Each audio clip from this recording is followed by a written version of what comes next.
From DLA Piper, this is the Beyond the Curve podcast.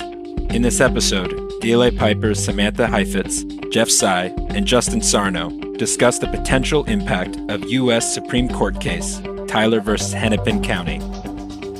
Welcome, everyone, to DLA's Beyond the Curve podcast. My name is Justin Sarno. I am a certified appellate specialist in the state of California and a member of DLA's appellate advocacy practice. Today, I'm pleased to introduce two partners here at DLA, Samantha Chaifetz, who's recently joined the firm as co-chair of the appellate advocacy practice, and Jeff Tsai, who's both the co-chair of DLA's State Attorneys General practice and the managing partner of our San Francisco office. But before we dive into the subject of today's podcast, I'd like Samantha and Jeff to introduce themselves briefly. Samantha? Thanks so much, Justin.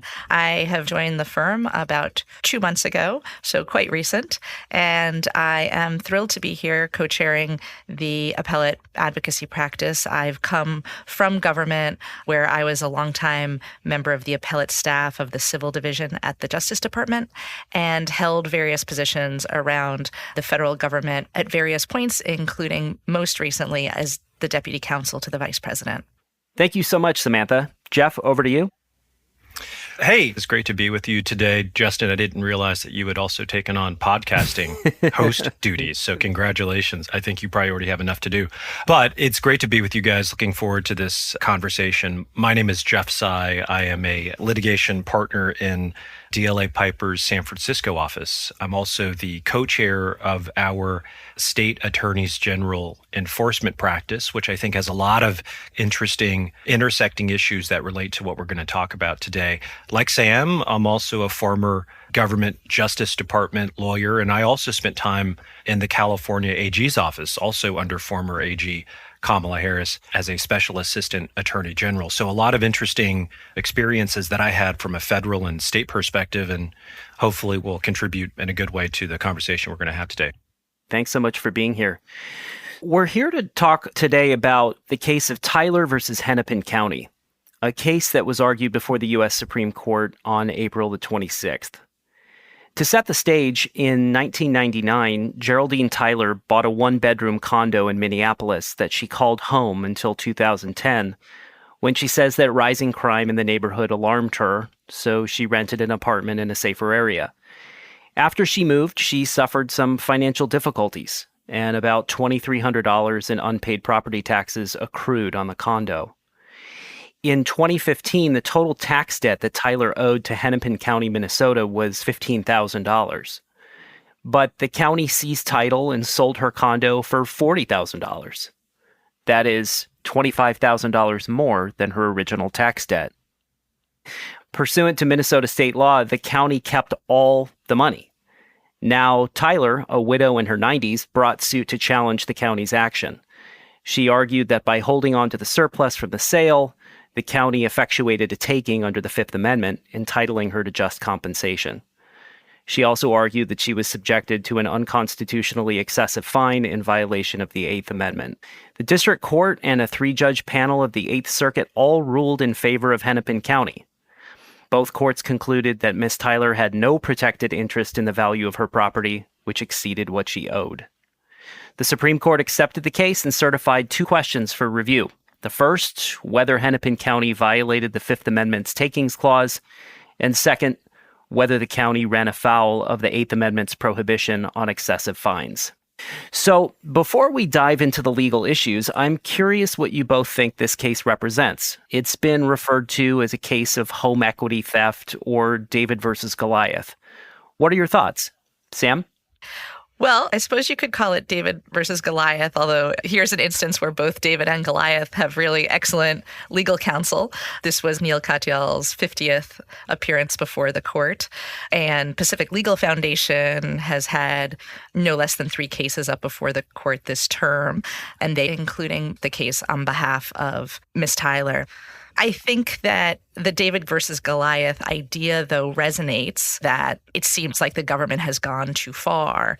This particular type of event of loss of a home because of tax debt really does affect a lot of older, poorer Americans. Because of that, you get this interesting mix of people showing up in the case in support of Miss Tyler. It's not often that you see Public Citizen and the Cato Institute filing briefs on behalf of the same party, or ARP and the Chamber of Commerce. It all speaks to the fact that this is a case that has resonated in favor of petitioner at a gut level for a lot of people. But there's really interesting legal questions that are implicated here because of the way that this case arises at the intersection of states' authority to define property rights, to impose tax schemes, and takings jurisprudence. It's an interesting case in the way that it is pushing the envelope, but presenting a narrative that makes it feel natural to sympathize with the petitioner. I wonder whether this is even a case of so much David versus Goliath as maybe Goliath versus Goliath, or maybe framed differently, who in this metaphor is David and who is Goliath? Because you've got not just big government against elderly women, you've actually got states against states. Some have these similar statutes on the books and others don't. I think that is in part what has created a very interesting moment right now in what the Supreme Court is looking at, because it speaks to some core questions about what a government's entitled to do and can do. And it doesn't just affect your average elderly grandmother. It can affect businesses, it can affect nonprofits and everyone in between.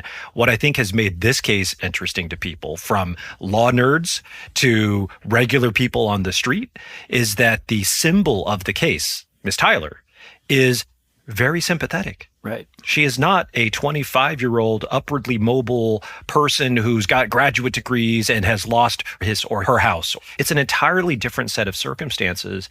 And in many states, like California, but I would suspect virtually around the country, there are laws specifically designed to protect the elderly. Do you think that there's some sort of visceral aversion that comes up when you see an issue like the one in this case? To your point about the baseline proposition of this is an elderly woman who got her property taken away.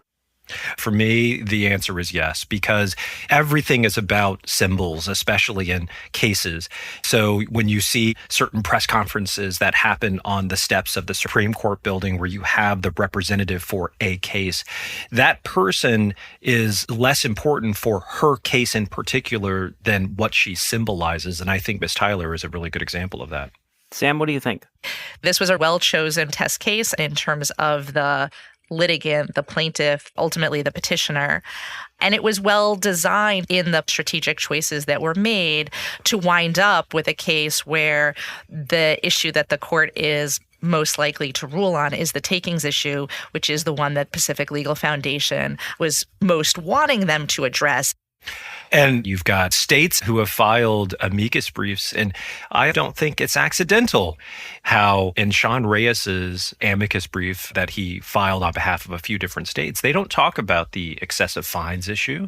They don't talk about due process. They talk about takings because it is that kind of touchstone issue with the symbol of Miss Tyler that appeals to some of these core issues that a lot of AGs have talked about for a long time. That is, how to balance the interests of government with ensuring rights of individuals and businesses. Because ultimately for state AGs, they're consumer protection agencies, offices. That's what they do. So this is for those AGs that filed their own brief, I think is very consistent with what they've tried to put forward. This is really interesting because we have a number of states filing in support of petitioner, but there are a dozen states plus the District of Columbia that have schemes that in some sense resemble Minnesota's. And though there are variations in how they work, allow this kind of retaining of surplus following a sale to recover a tax debt. So there's this group of states that ostensibly would align with Hennepin County, with the respondent here. And I believe only 3 of them joined together to file an amicus brief in support of Hennepin County. Only a minority of the states who one would think would have an interest. I would pay good money to have been a fly on the wall in some of the internal discussions in these state AG offices as they were debating what to do with this case, whether to weigh in, on whose side to weigh in, like DC, where I am, ultimately making the decision to sit this one out. That's why I think the reference, Justin, that you made in your first question to whether this is David versus Goliath, and maybe it's Goliath versus Goliath, is because, to extend the metaphor, it speaks to an issue that is almost biblical, right? If we're talking about Statute of Gloucester in this particular case, it goes back almost as far as it seems to biblical days. It brings it back to this notion of states that are essentially adverse to other states. And then those that have this same law in the books, where do they stand in this whole fight? Yeah, I think you both speak to a very important issue that I think even the Chief Justice recognized during his questioning. I think he posed the question of whether or not this were better left for an issue of state sovereignty. And he cited the deeply rooted history in the state of Virginia as being one of the first states in the Union who had laws that were akin to the ones that are at issue here in Minnesota. So dovetailing to that, is this a concern in which the federal government should be weighing in from a taking standpoint, or is this better left to individual state rights? Well, I will quickly say that at least with reference to the core state AG issue, that the issue of state sovereignty is paramount until it's not paramount.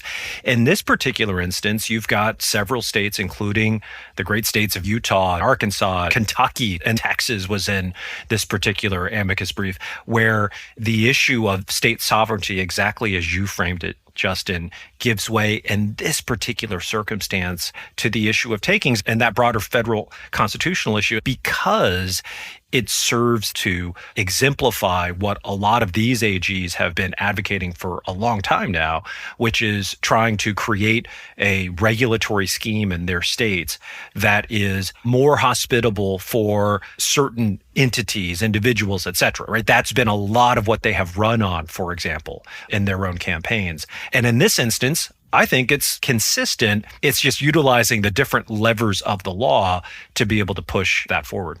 Sam, I'm really curious to get your take on the United States having come in as an amicus in this case in support of neither party. What do you make of that? Do you think that that was a particularly surprising aspect of this case?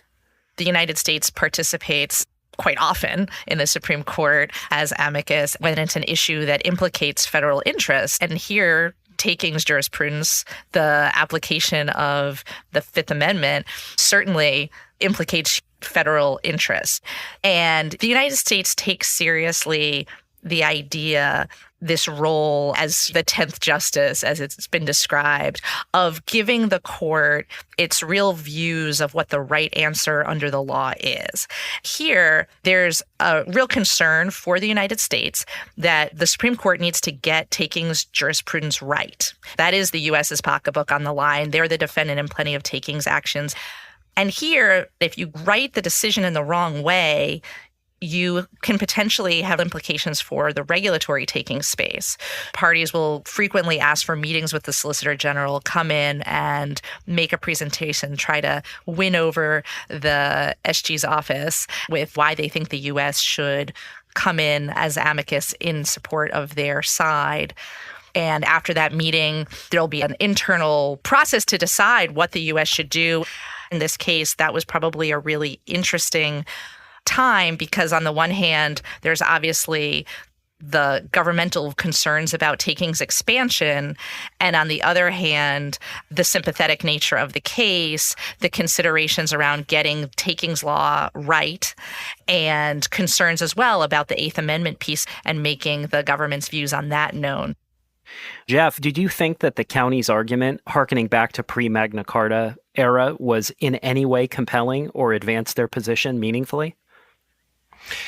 It's sometimes hard to discern how much you can rely or crutch upon history. It's a guide, but it rarely is the dispositive issue. And I think that that's the case here, because as much as history serves as a guide in terms of potentially helping to facilitate the argument that there is a basis by which the state, and I'm talking about the government writ large, can take one's property.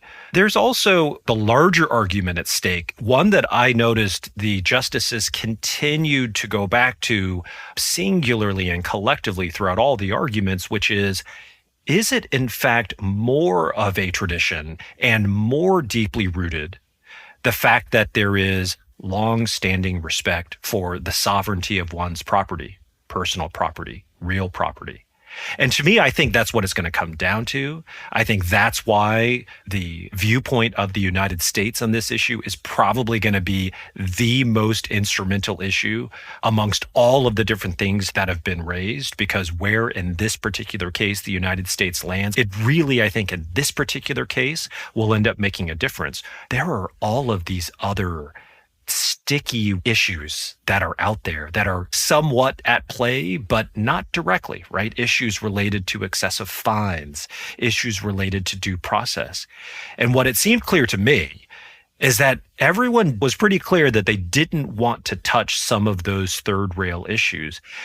My own view is, despite the fact that they are implicated, they're kind of, as it was described in the case in another context, the shadow that follows the body in some of this context. The reason why it's not going to ultimately be, in my opinion, what the court goes to is because it raises so many other complicated issues as it relates to what the government's entitled to do when it comes to penalties, civil penalties, with a lot of our federal agencies, for example. Those are truly complicated issues. They impact our clients, for example, every single day. You can see how there's significant overlap.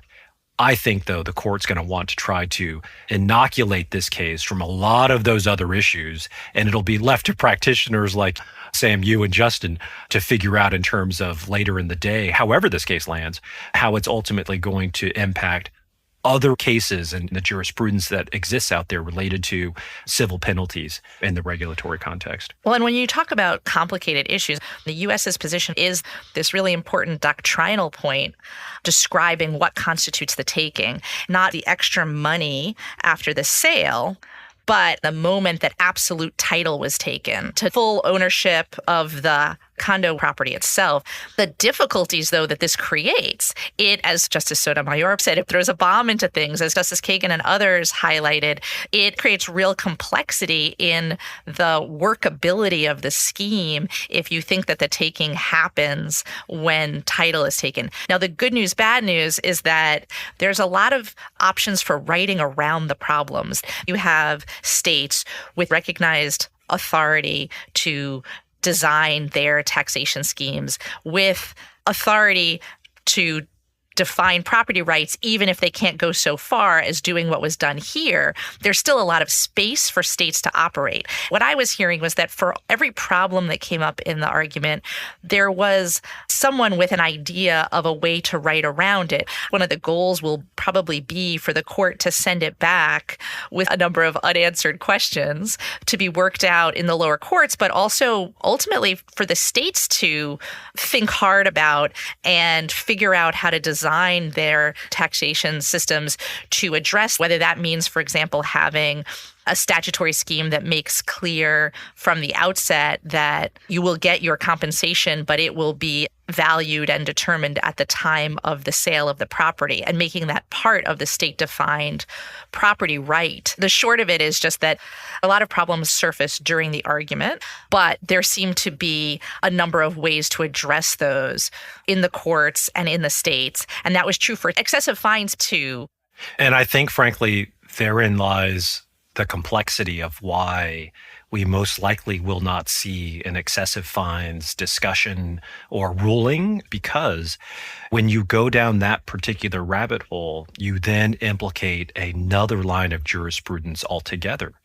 as it relates to what ultimately what are they trying to achieve? Is there a deterrence issue? How is the penalty scheme being applied? And is it fair in the process? I agree with Sam's description that there's ways of drafting around this kind of takings issue. It's interesting because I think that it will likely result for those states that might then look at this and think about drafting around it. It might bring us back to the court again. So this potentially is a comet with a very, very long tail. And I think that, at least from my read of both the oral argument, the briefs, that's what I think the court is going to be struggling with, is how can they craft a decision in this case that will allow them to inoculate this case in terms of preserving the structure of its existing jurisprudence without having to dive into super complicated issues of the manner in which we do penalties for various violations in this country, as well as fundamental questions about due process. It's clear from my standpoint that this case implicates a lot of really interesting issues, and it's going to be very intriguing to see how the court ultimately shakes out on this. I'm curious what each of your concluding thoughts are on it. Like all of the opinions that come down in late June, this one will be a very interesting one to see, more so for a lot of the political dynamic that's going on with the court right now and trying to figure out how to bring as much as possible unanimity in some of these decisions that the court brings, as opposed to your 5-4, 6-3, et cetera type decisions. And this might very well be one of those that you see a unanimous court that I think has itself big implications for the meaning of what that case stands for. That's in addition to what you've seen with the United States being involved. I'm looking forward to seeing it, but most of all, from a very human level, looking forward to Ms. Tyler seeing hopefully a very good series of additional twilight years where she gets to spend it with her family and put this issue behind her. Yep. That's a great point. One thing I think that gets overlooked is that the court is frequently, every term, finding common ground. We see deep divides, but unanimous decisions still remain, over the last 20 years, the outcome that is more likely than any other result. In 2021, more than 40% of the rulings were unanimous. And that's just not a statistic that people would necessarily anticipate because focus tends to be elsewhere. This is a case where you have both significant attention to the case, but also potential for a lot of agreement on the court. Well, thank you so much, Samantha and Jeff, for joining us today. It was a pleasure tackling these issues with you both. I appreciate all of your fantastic insights, and we look forward to continuing these important discussions here at DLA's Beyond the Curve podcast.